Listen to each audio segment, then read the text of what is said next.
नमस्कार दोस्तों, आपका अपने चैनल लीगल टैंक में स्वागत है। दोस्तों, आज हम बात कर रहे हैं एआईबी की परीक्षा के विषय में कि कौन व्यक्ति एआईबी की परीक्षा दे सकता है।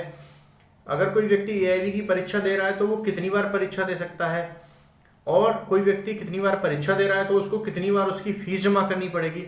दोस्तों, आज इन सभी प्रश्नों के आंसर दिए जाएंगे। आपको इन सभी प्रश्नों के विषय में बताया जाएगा कि कोई व्यक्ति अगर एआईबी की परीक्षा दे रहा है तो कितनी फीस जमा करनी होगी, उसे कितनी बार एआईबी की परीक्षा दे सकता है, और कौन व्यक्ति परीक्षा दे सकता है, और एआईबी की परीक्षा किस लिए दिलवाई जाती है। एआईबी ऑल इंडिया बार एग्जामिनेशन द्वारा इस परीक्षा को क्यों कंडक्ट कराया जाता है।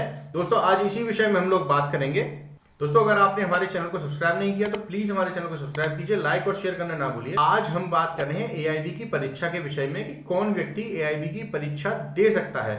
दोस्तों, आपको बता दूं, जिस व्यक्ति द्वारा एलएलबी की परीक्षा या लॉ की डिग्री प्राप्त कर ली हो एवं स्टेट बार में अपना रजिस्ट्रेशन करा लिया हो, वह व्यक्ति एआईबी की परीक्षा के लिए पात्र है। वह व्यक्ति एआईबी की परीक्षा दे सकता है। सबसे पहले किसी व्यक्ति को अपनी लॉ की डिग्री कंप्लीट करनी होती है। अगर उसके पास लॉ की डिग्री है तो उसको स्टेट बार में अपना रजिस्ट्रेशन कराना होता है। उसकी डिफरेंट फीस है। आप यूपी स्टेट बार में रजिस्ट्रेशन कराएंगे, उसकी अलग फीस है। आप दिल्ली स्टेट बार में रजिस्ट्रेशन कराएंगे, उसकी अलग फीस है। सबसे पहले आपको अपनी स्टेट बार में रजिस्ट्रेशन कराना होता है। स्टेट बार में रजिस्ट्रेशन कराने के बाद आप एआईबी की परीक्षा के इक्विवेलेंट हैं। आप एआईबी की परीक्षा दे सकते हैं, एआईबी के एग्जाम में बैठ सकते हैं। दोस्तों, अब हम बात करते हैं एआईबी की परीक्षा अगर कोई व्यक्ति दे रहा है और वो इक्विवेलेंट है, उसने एलएलबी की डिग्री प्राप्त कर रखी है, उसने स्टेट बार में रजिस्ट्रेशन करा रखा है, वो परीक्षार्थी कितनी बार ऑल इंडिया बार एग्जामिनेशन की परीक्षा दे सकता है। दोस्तों, आपको बता दूं, आप जब भी अपना रजिस्ट्रेशन कराते हैं स्टेट बार काउंसिल में तो आपको 2 वर्ष का समय प्रदान किया जाता है कि 2 वर्ष के समय के अंदर आपको अपनी एआईबी की परीक्षा उत्तीर्ण करनी होती है। 2 वर्ष के अंदर आपको ऑल इंडिया बार एग्जामिनेशन देना पड़ता है। इस एग्जामिनेशन में आपको 2 वर्ष के भीतर पास करना होता है। यदि आप 2 वर्ष के भीतर पास नहीं करते हैं तो स्टेट बार काउंसिल या आपने जहां पे अपनी स्टेट में रजिस्ट्रेशन कराया है वो आपके लाइसेंस को निरस्त कर सकती है। इसके संबंध में आपको अपनी स्टेट बार काउंसिल से संपर्क करना होता है। उनको बताना होता है कि मैंने 2 वर्ष के भीतर अपनी परीक्षा पास नहीं की है। दोस्तों, अब हम बात करते हैं कि एआईबी की परीक्षा अगर कोई व्यक्ति दे रहा है और पहली बार दे रहा है तो कितनी फीस जमा करनी होगी, दूसरी बार दे रहा है तो कितनी फीस जमा करनी होगी, तीसरी या चौथी बार दे रहा है तो कितनी फीस जमा करनी होगी। दोस्तों, अगर कोई परीक्षार्थी पहली बार ऑल इंडिया बार एग्जामिनेशन की परीक्षा दे रहा है तो उसको पूरी फीस जमा करनी होगी, जो कि समथिंग 3400 या 3500 रुपए है पहली बार परीक्षार्थी जो दे रहा है उसके लिए। यदि आप पहली बार में एआईबी की परीक्षा उत्तीर्ण नहीं कर पाते हैं तो पुनः आपको पूरी फीस जमा करनी होगी।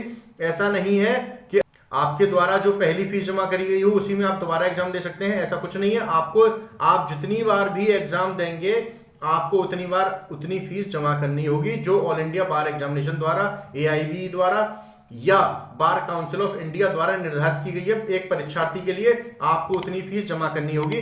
आप 4 बार परीक्षा दे सकते हैं। 2 वर्ष के अंदर आपको परीक्षा पास करनी होती है। आप 4 बार एग्जामिनेशन दे सकते हैं। अगर 4 बार में उत्तीर्ण नहीं होते हैं तो इसके विषय में मैंने बता दिया है कि आपको क्या कार्रवाई करनी होगी। आपकी फीस पूरी फीस ली जाएगी, आपकी फीस कम नहीं होगी। आप यदि चाहते हैं, सभी स्लैब के लिए अलग अलग फीस स्ट्रक्चर है। जनरल के लिए अलग है, एससी एसटी के लिए अलग है एवं अन्य के लिए अलग है। अगर आप हैंडीकैप हैं तो उसके लिए अलग है, लेकिन आपको फीस जो निर्धारित की गई है, जितनी बार भी आप एग्जाम दे रहे हैं उतनी बार पूरी फीस जमा करनी होगी। दोस्तों, अब हम आखिरी विषय पे डिस्कस करते हैं कि एआईबी की परीक्षा किस लिए कराई जाती है। ऑल इंडिया बार एग्जामिनेशन जो कंडक्ट कराया जाता है बार काउंसिल ऑफ इंडिया द्वारा, वह किस लिए कराया जाता है। दोस्तों, आपको बता दूं, जब आप अपना रजिस्ट्रेशन कराते हैं, आप स्टेट बार में अपना रजिस्ट्रेशन कराते हैं तो केवल आप उस स्टेट के लिए ही वकालत कर सकते हैं, आप उस स्टेट के लिए ही एडवोकेट हैं। जब आप एआईबी की परीक्षा उत्तीर्ण कर लेते हैं, आपको सर्टिफिकेट ऑफ प्रैक्टिस प्रोवाइड किया जाता है बार काउंसिल ऑफ इंडिया द्वारा, जो प्रोवाइड होने के बाद आप पूरे भारत में किसी भी स्थान पर वकालत कर सकते हैं, किसी भी स्थान पर अपना वकालतनामा लगा सकते हैं। आप किसी भी स्थान पर जाकर के किसी भी केस में प्रेजेंट हो सकते हैं। इसीलिए all India bar examination bar council of India द्वारा कंडक्ट कराया जाता है। इसीलिए हर परीक्षार्थी को यह देना मैंडेटरी है। इसी में सुप्रीम कोर्ट द्वारा भी निर्णय दिया गया है, जो मैंने पिछली वीडियो में बताया था। दोस्तों, अगर आपको हमारी वीडियो अच्छी लगी हो तो हमारे चैनल को लाइक, सब्सक्राइब और शेयर करना ना भूलिएगा।